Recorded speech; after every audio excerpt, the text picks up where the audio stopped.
If you deny your darkness, you deny your light. If you want to live in the most authentic way possible, then you have to make your darkness conscious. Shadow work is essential.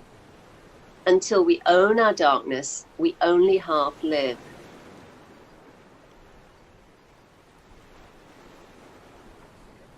Shadow work has amazing positives. People often believe that the shadow is all about looking at negative traits. Nothing could be further from the truth. Had I not met the darkness within my own being, the denial of that darkness would have blocked me from owning what was waiting to be unearthed. I would have lived my life in denial of my innate gifts, and as a consequence, I would have only half lived. My writing talents would have been overlooked and ignored. Had I not met the shadow, I would never have opened the door to what was waiting to be expressed. And I'm certain, had I not engaged in shadow work, what was within me would have been repressed, and the energy of the unclaimed gifts would have festered, leading to depression or illness. St. Thomas states this perfectly when he says, "If you bring forth what is within you will save you. If you do not bring forth what is within you will destroy you."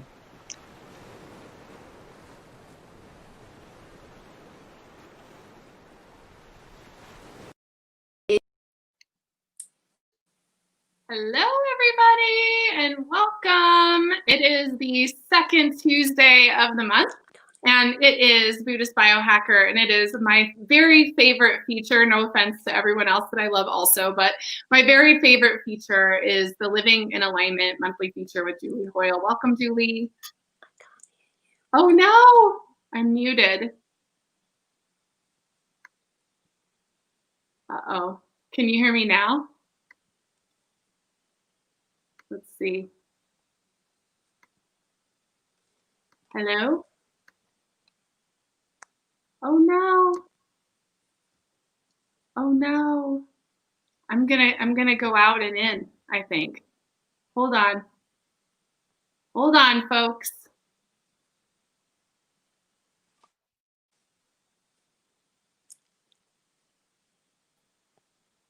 All right, can you hear me now? Yay! Yes. Can you hear me? Oh, that's all right. Live technical issues. I love it. Anyways, I am happy to have you here, Julie. Welcome to the show. Thank you so much. I'm thrilled, as always. Yes. I really love it. I love coming here. It's just awesome. And just so you know, and everybody listening knows, it's going to be a bit punchy today.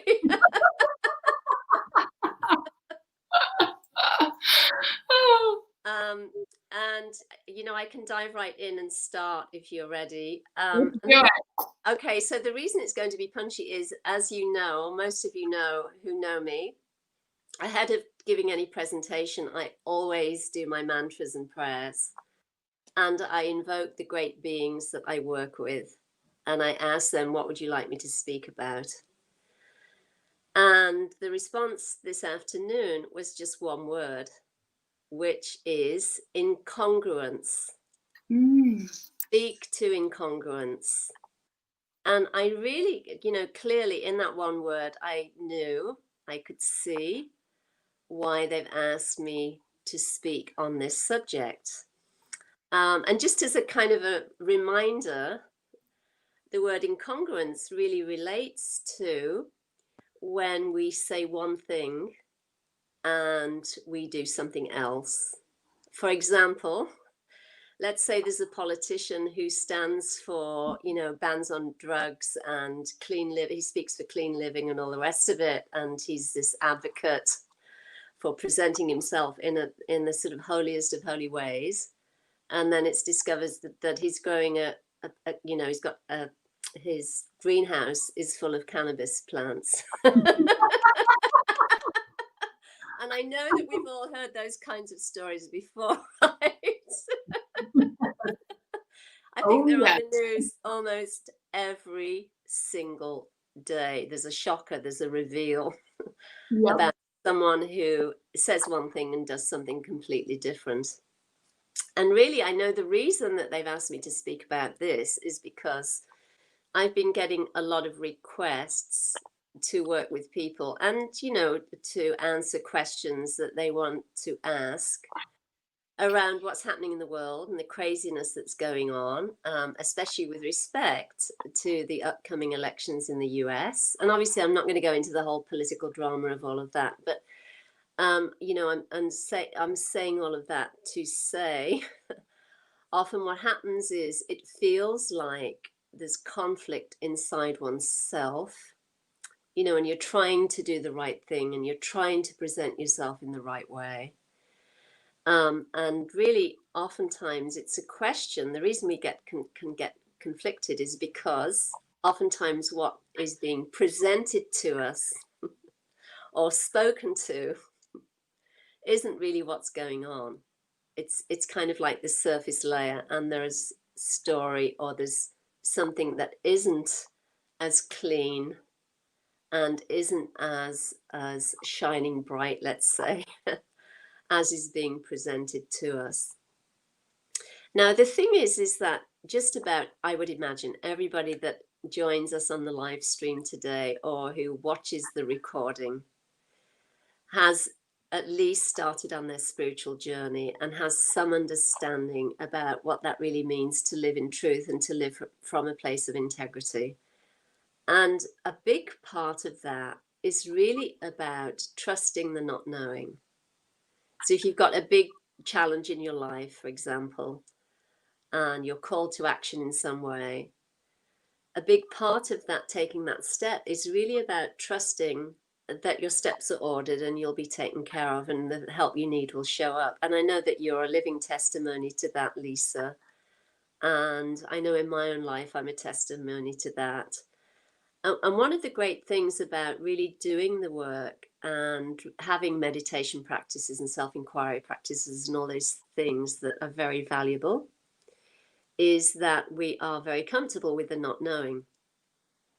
But of course, what's happening in the world now, especially for people that have not had some sort of awakening and are not on their path or haven't found their path, the kind of the craziness and the unknown that is being represented in the world right now is terrifying, and it's really a cause for a lot of anxiety and a lot of fear and a lot of uncertainty and obviously concerns and really, deep worry and deep anxiety, especially if there's a tendency to keep turning to the news channels and social media to look for answers.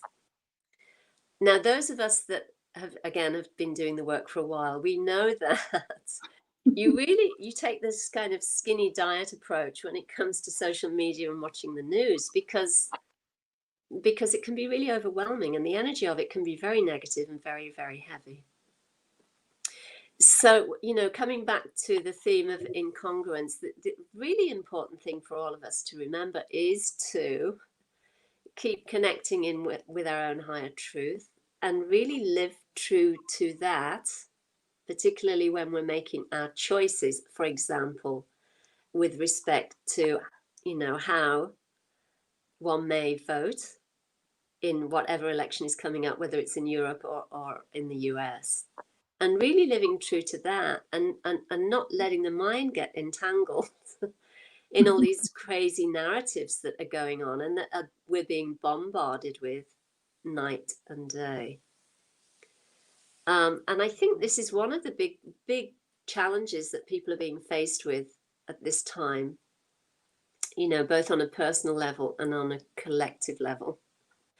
So you say you want to live in truth. Well, prove it, do it, act on it, live it, right? It's true. Well, it's interesting because there's a couple of things you said that I really, I love everything you said. There's a couple of things that just really sparked. And one thing is, with the social media piece, it kind of hit me. I had this, message kind of land for me when I was scrolling and going through stuff is, when we receive that external information, then our truth is being created for us. And so there was this like challenge I felt from spirit, like, what reality are you creating, and like step back from this energy. So I thought that was kind of interesting. And then direct experience with the incongruency actually has come up this week. So of course, and Carrie, thank you, Raquel and Carrie, you're so sweet. And Carrie said, Julie, you've been reading my mail. And of course you have, because the energy, and I'll tell you what, I've been thinking a lot about what's changed for me this year and my direct experience about incongruency. I was a store director for Victoria's Secret for almost a decade. And I was a really good leader, and I had a big store, and it was a lot of work.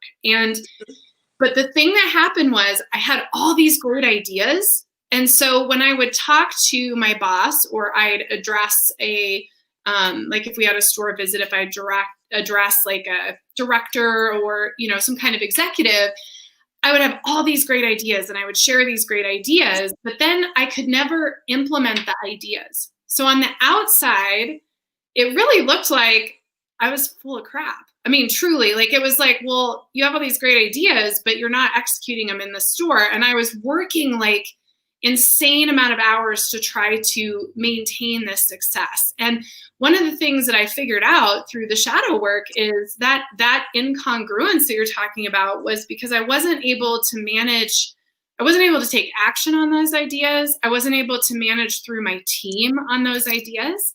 And so one of the biggest things that's changed for me in the last 2 years is, if I have an idea, I take action on it, and I don't wait, and I don't look for somebody else to do it for me.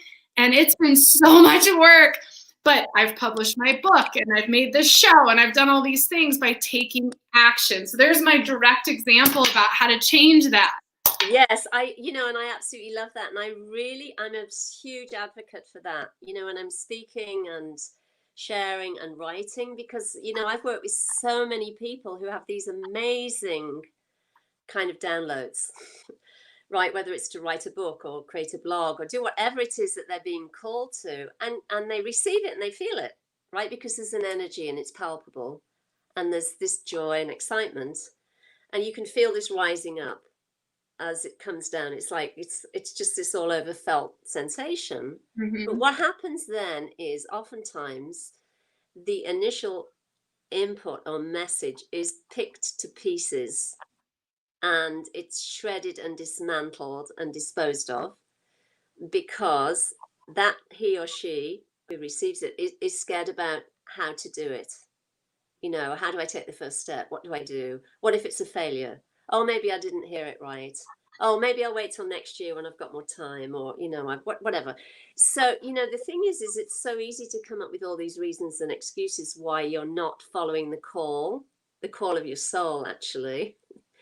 It's so easy to do that. And also then sometimes to get into the comparison game and say, oh, I had this idea to create a blog or to do something on YouTube. Oh, but look, she's just doing such a fantastic job. Who am I to even think I could, so all of that starts to happen as well. Yep. And people have so many different strategies for thwarting themselves and to closing themselves down and not staying true and authentic to the call for action, whatever that action might be. And quite honestly, and I know you and I have talked about this before, there is some anxiety or fear, a little bit of fear, or, there's something that you think, oh, can I pull this off?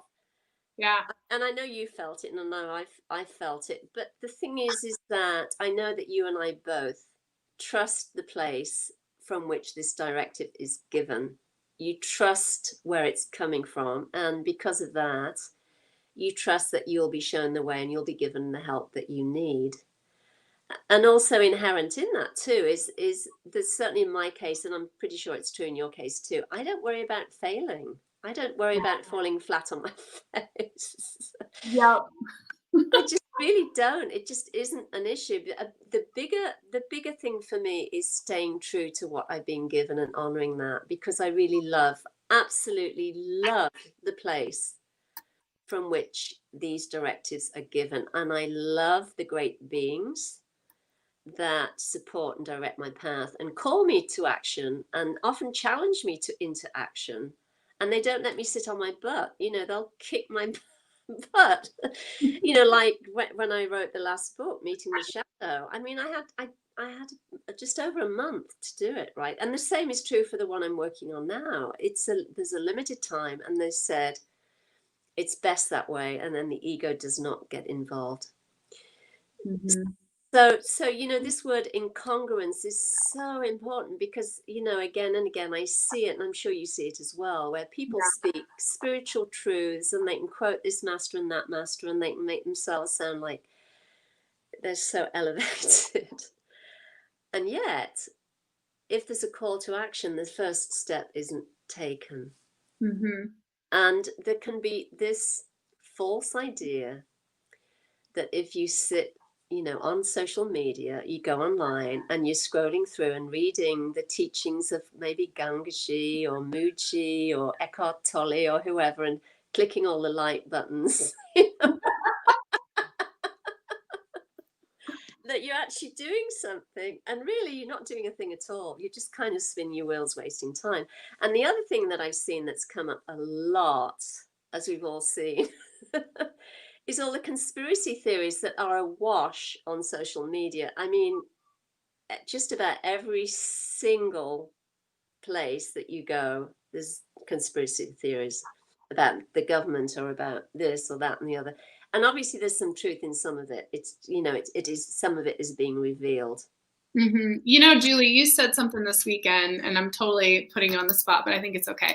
But you said something that was just freaking brilliant, that was about a completely different thing, but it totally clicked for me about all these theories, which is, you said, and I have it in my notes here actually, so I have it right here.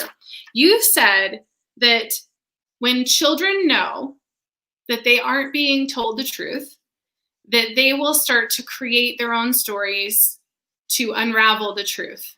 Mm-hmm. And I think that is like literally what's happening. That it's not, that you're not getting 100% the information. So we're filling it in with all these things that are coming from all sorts of different filters.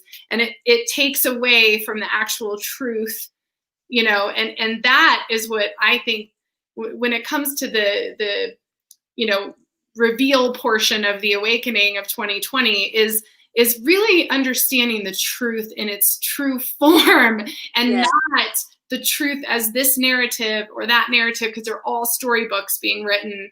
So I thought that was brilliant when you said that. Yeah, in fact, I don't even remember saying it. Obviously, it was just given.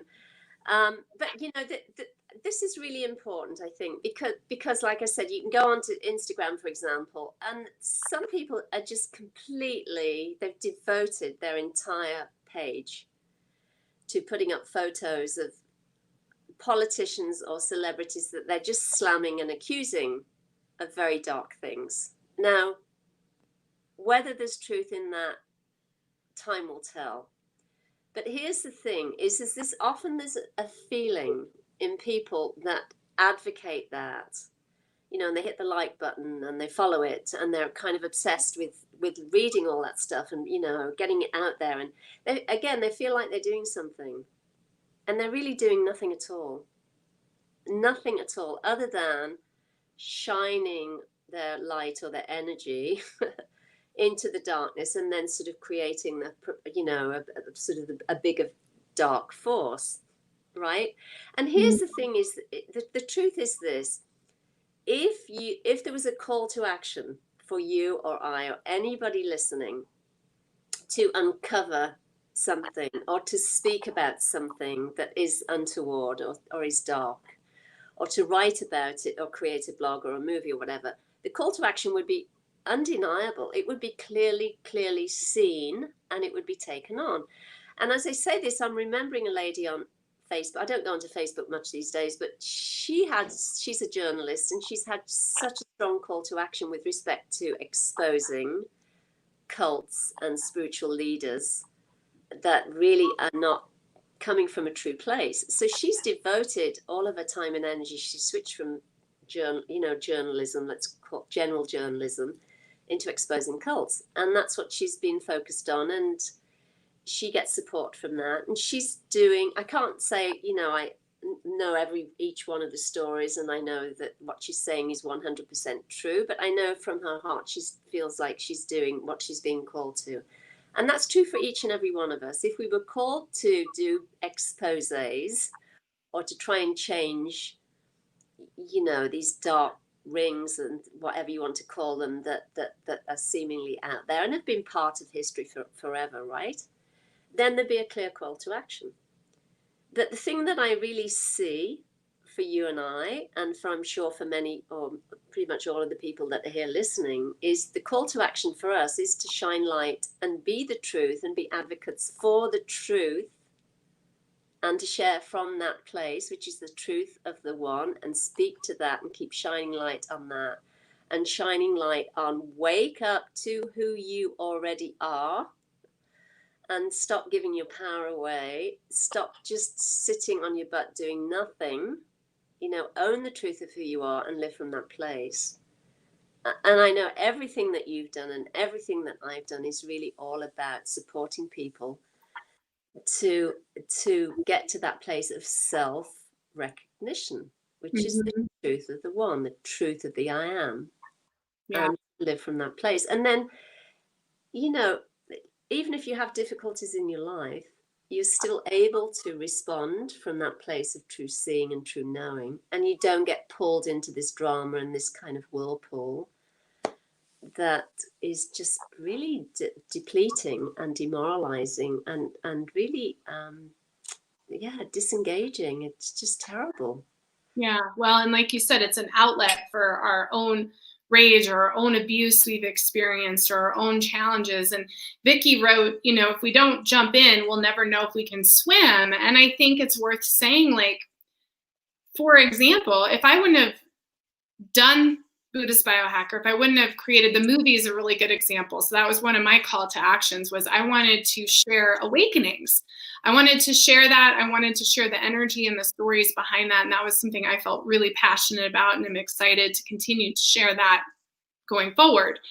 But if I wouldn't have done that, I don't think I would have understood what I wanted to be an activist about. Like, I've never been an activist, so this is all new to me. Like, this whole idea of like, well, I've never been political, I've never been any of those things, and suddenly, there's all this stuff trying to engage me and information I'm getting.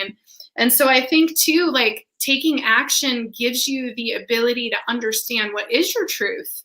Yes.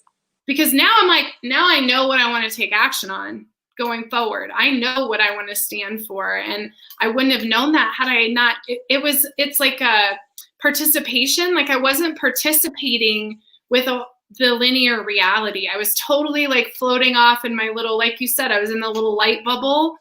And all of a sudden it's like, whoa, I need to participate with reality. And there's real linear things for me to do here that do mean something and do matter. And the scrolling just makes you angry. The taking action empowers you. It's like, yes, I'm going to go sign this bill, or I'm going to go vote, or I'm going to go do this thing, whatever that is. Yes. And the thing is, it becomes really clear to us all, what our call to action is.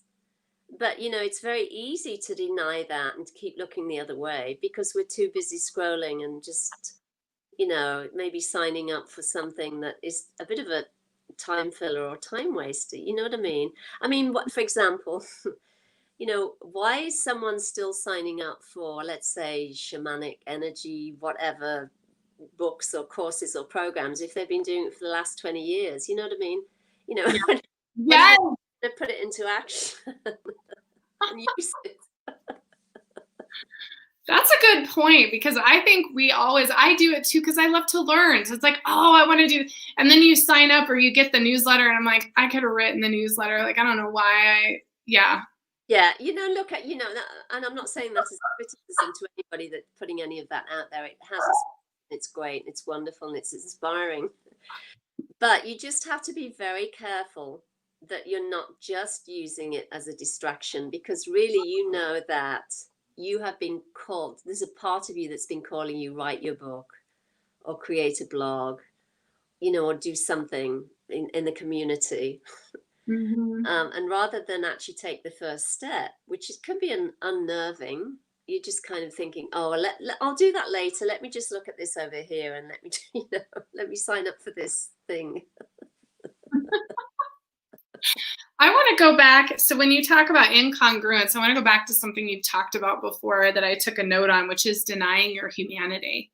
Because it seems like that incongruence has a lot to do with not wanting to be human or wanting to be perfect, or like the example of the politician, they want to seem this perfect sort of way instead of just being true and honest. Yes, yes. Which is, it's really, really, really common. We see it and we hear stories of it all the time, right? And it's not easy. But you really have got to arrive at a place where you just have to act, and you have to live true to what you're being called to, no matter what, no matter what you're faced with, no matter what the call to action is. You know what I mean? It's just really about saying yes and then trusting that you're going to be shown the right way. And unfortunately, what happens is there's fear as well. There's fear about whether or not we'll be accepted. Will our family or will our community accept us if we do this? Mm-hmm. Or will we lose friends, or will we lose support? Or, and these are all sort of strategies that the ego is very good at coming up with and presenting as being really, really important. Mm-hmm. And, being, what you need to really sort of focus on and look at. And, it's just noise at the end of the day. It really is a lot of noise. And again, this is why shadow work is so important, because unless we really own the darkness within ourselves and really look under the covers and work with it, then we'll be hoodwinked every single time, and we'll feel like we've got this potential within us that is never brought forth. And then, of course, that creates depression, and that creates feelings of frustration, that creates irritation, and we just live in this sort of constrained and contracted way, which is just, it's horrible. It's no way to live. Do you feel like you're going around in a straitjacket all the time? Yeah, you're so drained. I mean, I just have felt so drained. And the more I uncover through the work that I was compromising all of myself to make everybody else happy, the more you're like, God, no wonder I was so tired. And the more energy I have to just be myself and to be okay with it. It is so hard, Julie, to be okay with being yourself. It's so hard. Well, I think what happens is when you actually start to glimpse, even for a quarter of a second, for a fraction of a second, the self, that which is prior to the movement of thought, beliefs, opinions, what you've inherited from your parents, and all of those things. When you actually have even a fraction of a second glimpse of that, and you realize that is always here, that never comes and goes. It's all pervasive. It's always present and always has been present. Then there's less of an identification with being a person, the personhood, the story, and all of that.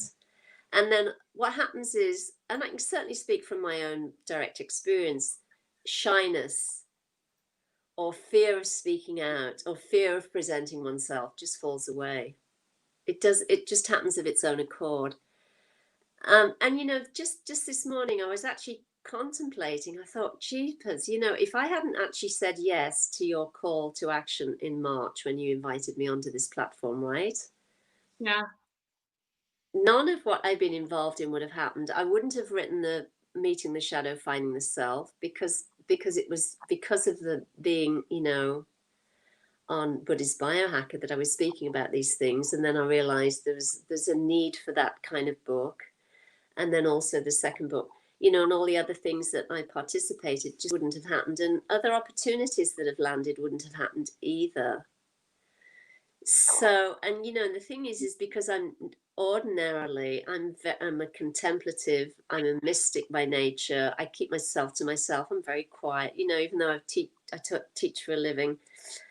I've always been sort of very quiet, not very sort of showy or very pushy and all those things. But the thing is that, and I know I'm speaking for you as well with regard to what I'm about to say, but what I'm doing here now is not coming from a place of self-aggrandizement. It's coming from a place of loving and honoring the truth of the self, loving and honoring the awakening power, loving and honoring the one self of all present, you know, what the one in the many in the one. And it's really about sharing that and supporting that and pointing to that for people so that they can recognize it and awaken to the truth of who they are. So it's never about, you know, look at me, I'm so great and I know so much. I actually know nothing at all. You know, I know, and I'm, you know, I'm absolutely amazed that I'm up here sharing this way, because I always have just been told to be very quiet about it and not share the processes and so on and so forth. But that clearly has changed.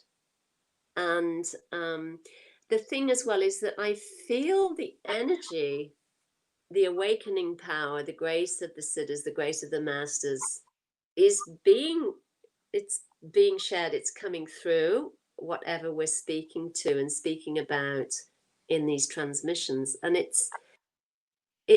isn't tremendously powerful. And so I know this is a new era, it's a new phase, it's a new time. And all those people I know that are recognizing this and awakening to this are really not suffering so much with respect to what's happening in the world, because they're feeling the changes, they're feeling the shifts inside themselves. And despite the appearance of craziness in the world, not knowing anything, and, you know, even the scientists don't know, and, you know, all these things, and not knowing what's going to happen with respect to work or any of that, it's okay. People are okay, you know. It's like Yeah, it's so true. And I'm so grateful that you said yes and that you're here, because yeah, it's really been, so much has happened this year. And there was that moment, like I had this idea before 2020, you know, and it was kind of sitting here. And I think that's what I want to emphasize for everyone, is the taking action is everything. Because for whatever reason, it just became clear to me that I had to act on what was landing, and I couldn't keep giving myself excuses anymore. right. And I would never have known how much I love doing all the things I'm doing, and the creative things, and talking to you and all the incredible people that have been on the platform. Like, that's been from taking action. And there were plenty of years I did not take action. I did my readings, I worked with clients, I kind of did my own thing, much like you as Scorpio. So I had moments where I kind of went out into the world, but I had lots of time I did not. And, you know, there's something about just saying yes and doing it, and not trying to figure out how to do it, just doing it. And, you know, we're still learning. I'm figuring out how to use this technology right now to play a video. Like, you got to figure stuff out as you go, and it has to be okay. Yes, and like I said, you know, don't worry about the failure option. Mm-hmm. You know what I mean? Mm-hmm. And just don't worry about it. I mean, I have so many stories about, you know, when I was like creating my website and everything just went pear-shaped, and I'd worked on it and then it just went, it all crashed.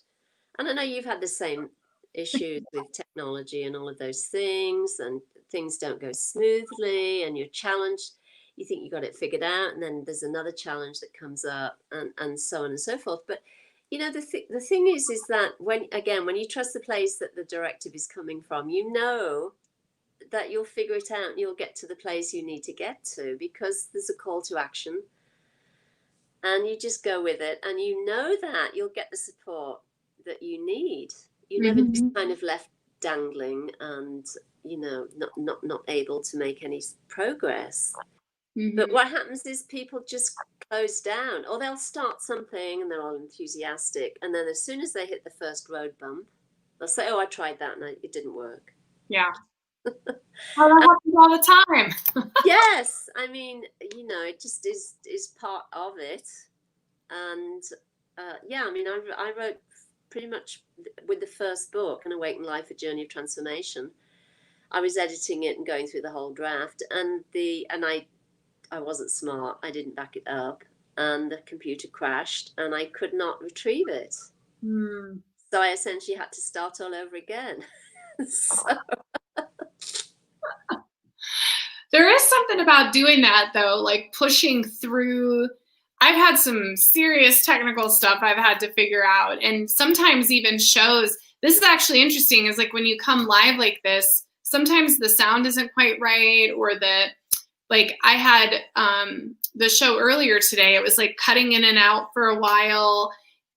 And it's like there's something about pushing through that, and like eventually the cutting in and out stopped, like the energy cleared. There's something about just going forward, or like I've had to spend hours and hours working through a website issue, and there's something about just getting through it no matter what that really does help you.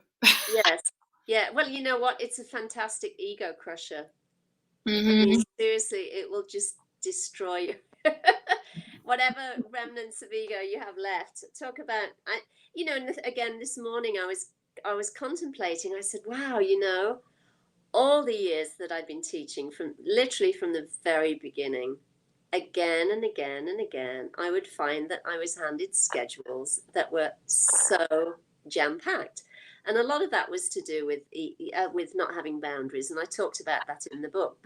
But one of the great benefits of all of that has been that when there hasn't been any time and space in between classes to fully prepare, because the ego loves to have everything planned and organized, and you've got your introduction, you've got all your notes, and you've got everything you need at hand, and it's going to be great and it'll be fantastic.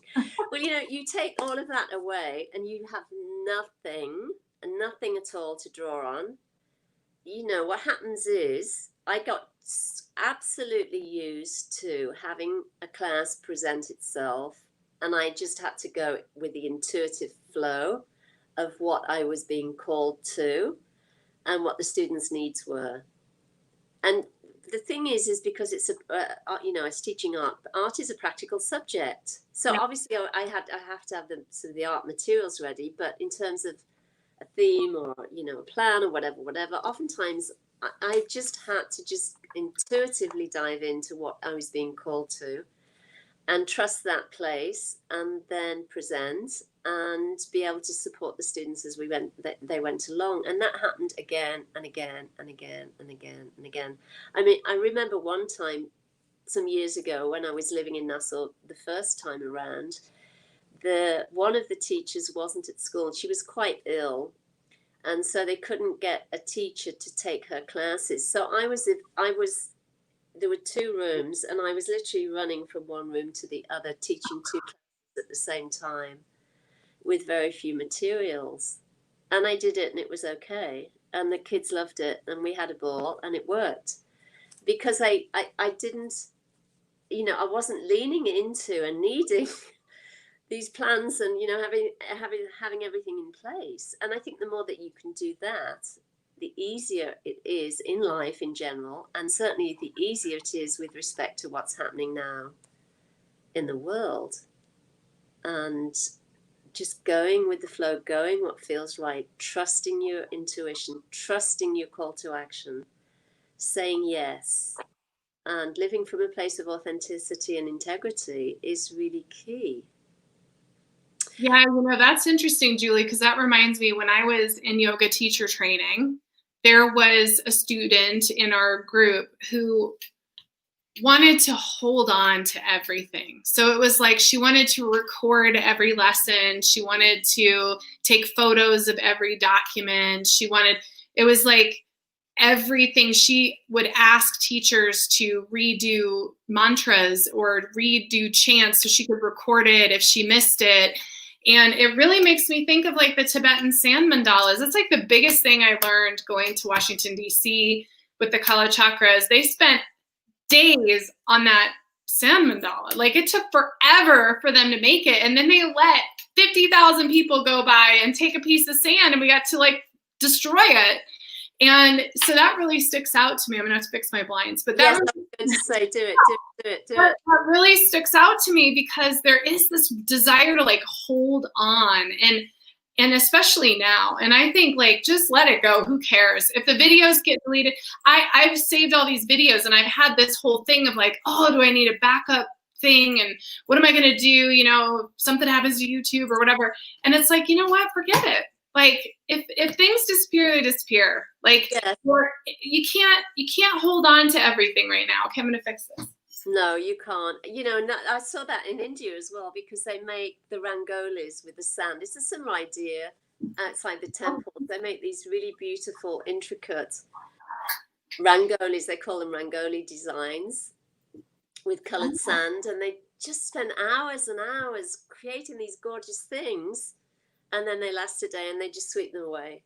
And because again, it's really about impermanence and not trying to hold on to everything and try and figure it out and plan it and all those things, because again, you know, that's all to do with the mind. And you know, again, this is really worth speaking to, because just the other day I was on Instagram, and there's a spiritual teacher on Instagram that has got thousands of followers. I mean, thousands and thousands of followers.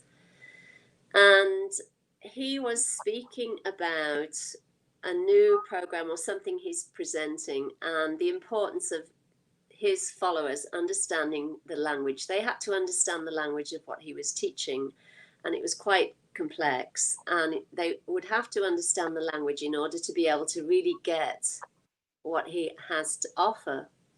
And I just, you know, read that and just closed off and, you know, went about my day. But I said, wow, you know, people really, really, really believe this. They believe the more complex a teaching is, the more value it has.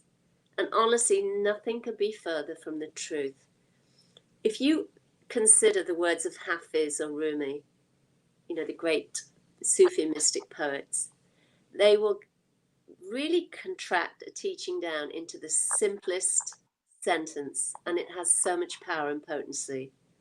And the great master yogis will give you the most profound teaching in the simplest of sentences. Or they'll, if you go to an ashram, they'll say to you, have you eaten? Do you need to rest? And the power and the energy and the expansive, beautiful light, and you know, behind their words is felt. It's, you know, there's an activation in them saying to you, do you need to eat? Do you need to rest? You know, have you traveled far or something? But to present truth as being really complex, and you having to understand this language and understand these layers, if you like, of teaching, is just nonsense. So again, it comes down to incongruence. And oftentimes people get led in these weird directions, you know, on pathways that really are about time wasting and not really giving very much value. I mean, there might be a high price point on it, but there isn't much value in terms of actually receiving wisdom. And again, it really comes down to trusting the truth within one's own being and recognizing it when it is heard, because there's a felt sense as well. You can feel it in your entire body. And, you know, again, I'm kind of throwing that out because I think it's really important, because there are a lot of people that are presenting themselves online as, and there's all these tiered programs, and some of the price points are absolutely ridiculously high. And they sound very complex and convoluted. And really the truth, when it's distilled, is the simplest thing And it's really about self-recognition and recognizing what is already here. Mm-hmm. And it's really important to understand that and really trust what you're feeling. Well, and it's interesting because so I love all the complex, like my brain just loves all that complex stuff. And one of the things that I've learned over the last like 10 years, I'd say, is the complex information is really intellectual. Yes. And the integration is not. And that's where I got hung up too, because I love that stuff. But then when I look at quantum physics, for example, like I'll give a great example is the time stuff. Because the when you look at quantum time and spiral time and all these things, it's like, oh man, all this stuff is cool. And I loved it and I understood it. But then I had an experience this year where I actually like felt it and saw it, and it gave a new, I received like this like lucid dream teaching of like how I'm connecting with people who've passed away. And it was like so real. And like you said, it was so simple. Like the dream was simple, the understanding was simple, and it took all the complex teaching and it was like, oh, I just understand it now. And so there really is a difference between like getting tangled up in all the details and the big words and all those things and being able to just say, you know what, this one sentence. And I find that with channeled information, one sentence, you could research that for years and years and never need another thing. Yes. You do not need books and all sorts of tons of information. No, because look, the thing is that complexity is very attractive to the mind, the egoic mind. And the truth is very simple. It's seen and felt in the heart. And like you, I mean, I was never drawn to read much about, anything to do with physics, actually. It just has never had much of an appeal to me. But I've had direct experiences, again, lucid dreams and visions and so on, where I've not only seen these holographic kind of forms and so on, but I'm a part of it and see it that way. And the thing is once it's experienced directly, the mind doesn't need to get involved with it.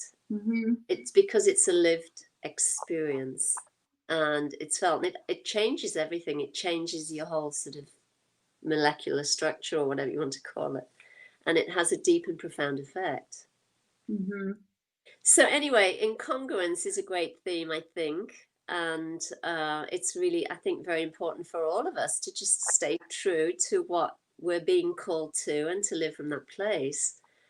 And I would love, I don't know whether anybody's asking any questions, but certainly it'd be great to maybe share a little bit or, see if anybody has a question to ask or wants to say something or share something.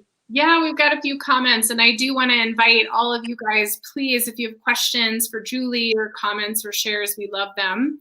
So Raquel said, that reminds me of my job in the hospital. We never knew what was going to walk through the door. Some days were complete chaos for 12 hours straight. I knew my ego was being tested during those days. And then she said at the end of the day, my coworkers and I would join in and celebrate our hard work and cry and laugh together. So that's what Raquel said. And then Vicky said, I have seen those and they are beyond beautiful, which I think she's referring to what were they called? Ragolis? Or Rangolis. Rangolis, that's what it is. Yeah, they're so beautiful. Yes, yes. But all of these, everything we're sharing is just incredibly powerful and potent and important with respect to sort of deconstructing these old ideas and beliefs we have about attaining realization or enlightenment or whatever you want to call it, because it's never about the mind. It's never about these different levels and, layers and so on and so forth. It's about really putting all of that down. Mm-hmm. And welcoming what is here and what is showing up in our own lives and then learning from it. And there's nothing simpler than that, actually.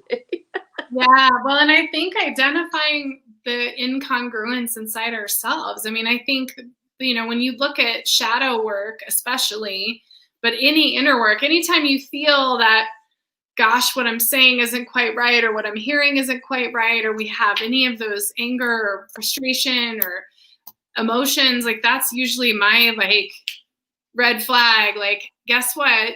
Something's been triggered and something's not aligned and you need to pay attention to it. So I think really looking at that for ourselves. And when you're scrolling, look at what's like triggering you, because there's something not in alignment with that, I think. Yes, it's absolutely right. You know, and the great thing with that too is that incongruence really shows up with respect to our work. You know, if any of us, if we find ourselves in a job, in a position, in a role where there's just a lot of lies and manipulation, and there might be one thing presented to the public, but what's behind the scenes is really icky and it's just awful, and you know, it doesn't represent kindness and compassion with respect to the people that work there. For example, it's really hard to stay in a place like that just does not feel healthy and is often a toxic environment. And I know many people have had to deal with that, or had to deal with bosses that say one thing and do another thing, or you know, are in the background pulling strings and behaving in ways that is just awful. Yeah. But you know, again, we learn great lessons from these kinds of situations, and this is how we learn and grow. And also, it kind of shows us our tolerance level with respect to what we'll put up with and what we just really will not put up with. You know. Yeah. And because you know, obviously, you can make changes from inside an organization if you hold true to truth and speak from a place, even if you're in an environment that doesn't hold true itself. You can create change that way. But again, you know, it's always about a call to action. What is our call to action? What are we being shown? Do we need to speak up more, or is it a time just to sort of be quiet and do whatever we need to do and then move on and move out of there? So, you know, essentially every single part of our entire lives is really showing us, you know, are we in truth? Is there this alignment with truth inside ourselves, or have we kind of lost our way? Have we gone off? Have we denied something? Are we trying to look the other way? Are we looking for distractions, or are we really sometimes stepping into the fire and saying yes? Yeah. Well, and it's another brilliant thing you said over the weekend that I took notes this weekend, and I was like, man, and I haven't even had time to write you about your brilliance, but I'm going to say it here. But another brilliant thing you said that related back to some of like the conspiracy theories and things that are going around is, you know, the anger, I think collectively is really about being manipulated. And I think that it really goes back to, where have you been manipulated? Where have you allowed that to happen? Because that's the work. It's not really about what's true or not true. It's about, where have I been manipulated or abused or lied to, or, you know, compromised, or whatever that looks like. Because I think that that is what's happening right now with everyone, and it's that call to action. And we have some great comments here. So Raquel, I love this, by the way, Raquel, what you said. Oh my gosh. She said, I have experienced this myself. Her quote was, see, I wasn't meant to do that because the universe didn't make it easy. Yes. And she said, I've seen others do it with their own ideas. We have this belief that the universe should take care of everything and we don't have to put ourselves out there. Oh my God, I can't. Yes, Raquel. Yes. And then Vicky said, Julie, about a month ago, was watching my son with his 2-year-old, and Spirit gave me wisdom on learning. Spirit said, teach them, don't torture them. And I have had to keep that in mind in my own journey. Yes, which is absolutely true. And on that same note, I think I shared this some time ago, some months ago, but I think at least 18 months, maybe 2 years ago, I did some prayer work in front of my altar space, and then I pranammed and bowed down to the great beings. And I had been working with some teenagers that were really waking up. They were waking up to the truth of who they are. So one of the great beings said to me, thank you. She said, thank you. She said, young people can never be radicalized if they know who they are. And it was just this huge recognition that is the absolute truth. And it's the same with adults.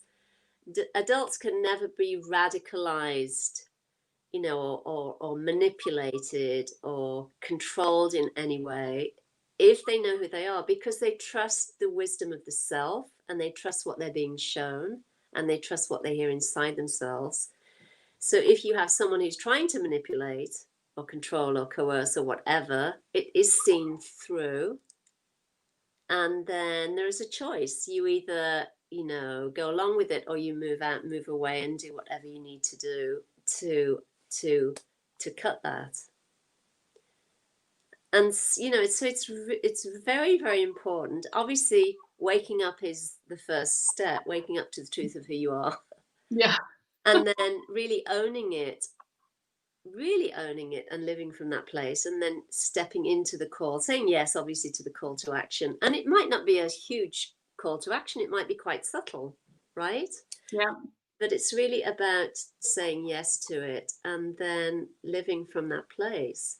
And coming back to what you said, Lisa, I think the big kind of part of that anger as well is around not having any control anymore. And again, that is all an illusion anyway, because nobody ever has had control. It's just this belief that we've been sold and that we buy into, and we've inherited from parents that we have some control on what happens in the world, as long as we study and say go off to university, get a degree, and then get a good job and do all the things that we're told that you should do as an adult, and then life will go smooth and life will go well. And of course, none of that is applicable anymore, because the world's turned upside down on its head, given the situation that we're faced with.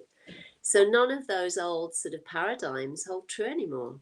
Mm-hmm. So I think a lot of the anger that's coming up is around not having any control and realizing there's no control. And then it's what to do about it.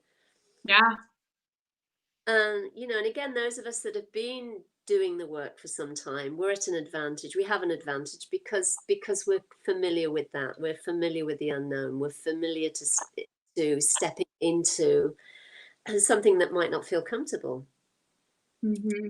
But it begins to feel more and more comfortable the more you do it, of course. But if you've never done that before, it must be just incredibly frightening. Yeah. Well, I definitely, as a kid, there was definitely a need to want to control everything. Like, I'm a big planner, and that's a skill, but it also comes from this place where it's like, well, I don't really want to not know what's next kind of thing. And I used to bug my parents when I was a kid, like, about my birthday and what the plans were and what I was going to do. And is it going to be the way I want it to be? And so those first times, my health crises were essentially the moment where it was like, I have zero control over anything. Mm-hmm. I don't even know if I'm going to live here, be alive, and I don't want everybody to go through that. And I don't think you have to. I think it really was just my little journey. But I think what you're saying is really important, because the minute you get in that uncomfortable, you really have no idea what's going to happen next, and you're okay with it. Now it's kind of a surprise. It's like, oh, what's going to happen? And we even have a joke at home, like, what's going to happen today? Like, what's going to show up now, especially this year? And so if you can laugh about it, I think it takes you to a different place where it's like, it's totally okay. Like, I'm just going to do whatever is supposed to happen today. And you start doing creative things instead of waiting for something to happen to you. It's like, I'm just going to go create stuff with what I have. And that resourcefulness comes from that acceptance of unknown. Yes, exactly. And then something magical comes out of that as well. Mm-hmm.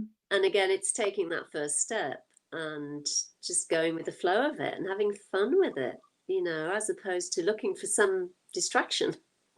Mm-hmm. Oh, so good, Julie. It's already been an hour. Can you believe that? I know. Oh, what do you have going on this month? What do you want to share that's going on, or that you want to share about your own work? And so what I would love to share is the awakening event, of course, that I'm a part of, that I'm excited about. So there'll be some promotion of that, so we get the word out, coming up this week.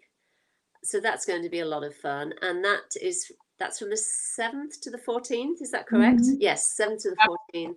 And then there's another retreat event that I'm a facilitator on, and that is coming up, I think, from the 1st to the 7th of November, and I'll be promoting that soonish. And that is someone who she does something. I forget what she calls it. Fearless. Anyway, it's really to help women become or step into their creative power and potential. Actually, is what that is. And so I'm presenting on that. Yeah, and she's going to be on our awakening to talk about hers. So Joyce will be coming on here too, which is awesome. So you guys will get to meet her. So yeah, she's very, very sweet, amazing, an amazing woman. And she's been offering retreats for, I think, 7 years now. And then in alignment with all of that, I got this directive to really get behind my new book, which is Say Yes, A Practical Guide to Lucid Living and Lucid Dreaming. And that book I'd actually started, I think, in May. I think it was May time. And then started working on it. And then I was told to shelve that and really work and focus on the Meeting the Shadow book. So I did that. I was like, what? Are you kidding me? Okay, all right. So I just shelved that, the lucid dreaming book. So I've come back around to that, and then I was given the date to finish it, which is prior to November 15th. So I'm working really hard on that and really loving every minute and learning. I was just creating a new cover the other day and loving every second of doing that. It's just like, wow. I'm learning all these different things and just going for it and having fun with it. So I'll promote that soon and get that out there as well. And then, of course, I created, inspired by you, Lisa, I created my own YouTube channel, and I just go on there and I'll do 5 or 6 or 7 minute videos to speak to questions and themes that have kept coming up that people email me about or ask about on Instagram or on social media. And that's been really lovely. And I can't wait. I want to get back onto the beach, because I recorded one a few weeks ago on the beach that was just gorgeous. The setting's so beautiful. But because of the lockdowns and all of that, we weren't allowed to go on the beach this weekend. And I think we can only go on the beach until 7 in the morning, from 5 till 7 or something. Oh gosh. So anyway, so yeah, that's what I've been up to, and do my usual thing, counseling and working with people and just doing the work that I'm asked to do, essentially. Well, I love it. I love you. We all love you. And yes, click subscribe here and then go to Julie Hoyle on YouTube and subscribe on there. I've really loved your videos. They're a really nice check-in when they show up on my thing that a new one's posted. It's just nice to take those few minutes and check in with yourself and ask where you're at with what you're talking about. So I love it. And I also just signed up for your Living in Alignment monthly support.